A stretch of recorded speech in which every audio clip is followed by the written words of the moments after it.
जय श्री हरि। बंधु, आज का विषय है कि कुएं में से कुआं जब अपवित्र हो जाता है, मलमूत्र से, किसी के मलमूत्र से अपवित्र हो जाए तो उसका प्रायश्चित कैसे होता है, उसकी शुद्धि कैसे होती है। क्योंकि अनेकों स्थान पर आपने देखा होगा, अधिकतर बंदर उसे गंदा कर देते हैं, मलमूत्र त्याग दें।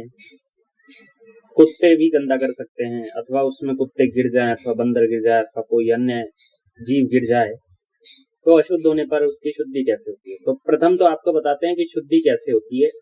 तो आइए दिखाते हैं आपको। शुद्धि के लिए आपः स्तंभ स्मृति अध्याय 2 9 से 10 कहा गया है, कूपो मूत्र पूरीषेण क्षिवनेनापि दूषितः स्वशृगाल खरोष्टैश्च क्रव्यादैश्च जुगुप्सितः उद्धृत्यैव च तत्तोऽयं सप्तपिण्डान् समुद्धरेत् पंचगव्यम मृदापूतम कूपे तच्छोधनम स्मृतम। यदि कुआं मूत्र और मल से और थूकने से अपवित्र किया हो एवं कुत्ते, गीदड़, गधे और ऊंट से तथा कच्चा मांस खाने वाले पशुओं से घृणास्पद बनाया हुआ हो, तो उसके जल को निकालकर 7 मिट्टी के पिंड उससे निकाले। वह पंचगव्य डालने और मिट्टी से मार्जन से पवित्र होता है। कुएं के संबंध में यही पवित्रीकरण माना गया है। तो ऐसे कुएं के लिए क्या करना है आपको? सारा जल उसका निकाल दो, 7 पिंड उसमें से मिट्टी निकालो, पिंड इतना बड़ा मिट्टी निकालो, मिट्टी से उसका मार्जन करो, पवित्र करो। उसमें पंचगव्य डालो, गाय का गोबर, गाय का मूत्र, गाय का दूध, घी और गाय के दूध की दही, ये डालो और तब जाके मिट्टी से मांजने पर फिर कुआं पवित्र होता है। ये तो है कुएं को पवित्र करने की। अब आप कैसे पवित्र होंगे? आपने पी लिया उसका जल, क्या करें?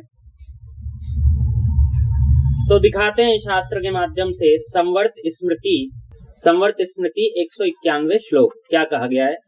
कहा है, कुएं में पड़े हुए मल कूपे विणमूत्र संस्पृष्टे प्राश्य चापो द्विजातयः त्रिरात्रेण व शुद्ध्यन्ति कुंभे शांतपदम स्मृतम। के कुएं में पड़े हुए मल और मूत्र से संस्पृष्ट जल का पान करके द्विजाति अर्थात ब्राह्मण, क्षत्रिय और वैश्य लोग 3 रात्रियों में शुद्ध हो जाते हैं। 3 रात्रियों में अर्थात 3 रात्रि तक कुछ भी खाना पीना नहीं है आपको।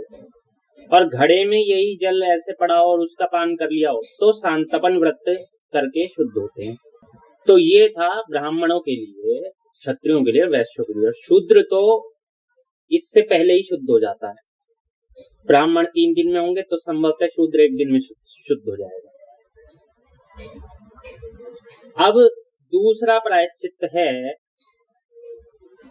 अत्रि स्मृति 205 से 208 श्लोक। क्या कहा गया है? कहा है, कफ, विष्ठा, मूत्र, स्त्री का राज और मदिरा, इनसे भ्रष्ट हुए कूप के जल को पीकर कैसे विधि करें? ब्राह्मण 1 दिन, क्षत्रिय 2 दिन, वैश्य 3 दिन व्रत करने से शुद्ध होते हैं। फिर प्रायश्चित यह है कि शूद्र नक्त व्रत करे और उसी समय सचैल स्नान करे। अर्थात ब्राह्मण तो 1 दिन उपवास करे पूरे दिन, क्षत्रिय 2 दिन पूरे दिन उपवास करे, वैश्य 3 दिन व्रत करे, उपवास करे, और शूद्र जो है पूरा दिन कुछ न खाए, रात्रि को भोजन करे और वस्त्र सहित स्नान करे, पवित्र हो जाता है। यहाँ ब्राह्मण के लिए सबसे कम प्रायश्चित है 1 दिन। तो ये बात कही गई है अत्रि संहिता में। संवर्त जी ने तो कह दिया कि 3 दिन में शुद्ध हो जाओगे। इन्होंने अलग से उसका विधान कर दिया कि ब्राह्मण तो 1 ही में हो जाएगा, क्षत्रिय 2 दिन में, वैश्य 3 दिन में।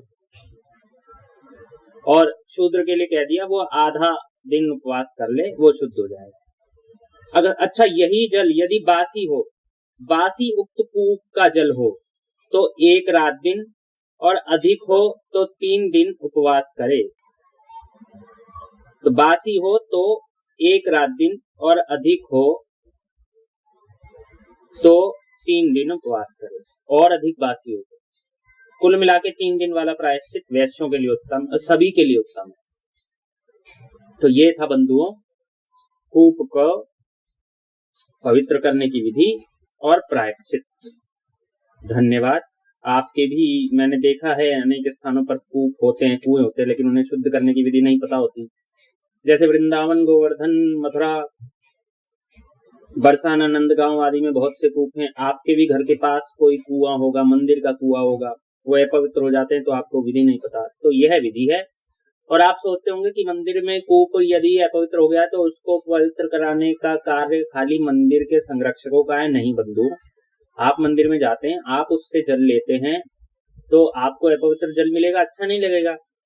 कोई नहीं करा रहा है तो आप सब आपस में मिलकर जाएं और धन एकत्रित करें और कहें कि ये हमें शुद्ध कराना है, अथवा हम ही शुद्ध कर लेंगे, ये धन हम आपको दे रहे हैं, जो भी शुद्ध करने में खर्चा लगेगा अथवा वो हम करेंगे, हम शुद्ध करेंगे। तो ये आप करवाने से आपको पुण्य मिलेगा निश्चित रूप से, और वह भी पवित्र हो जाएगा और आपको विधि भी पता लग गई, और जिन लोगों को इसका प्रायश्चित करना है वो प्रायश्चित भी संपूर्ण हो जाएगा, पाप भी आपको नहीं लगेगा। तो धन्यवाद। जय श्री राम।